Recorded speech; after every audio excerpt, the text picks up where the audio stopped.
خدت قرار من فترة مش قصيرة ان اي قعدة مش هرتاح فيها مش هقعدها تاني.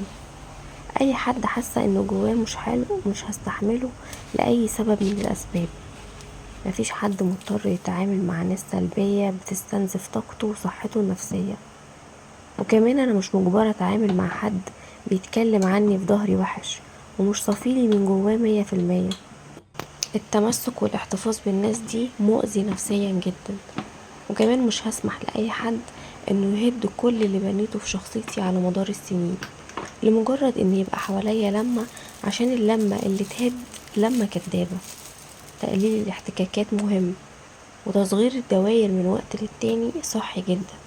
حتى لو صفصفوا على واحد او اتنين، كفاية انهم سالكين من ناحيتي 100%.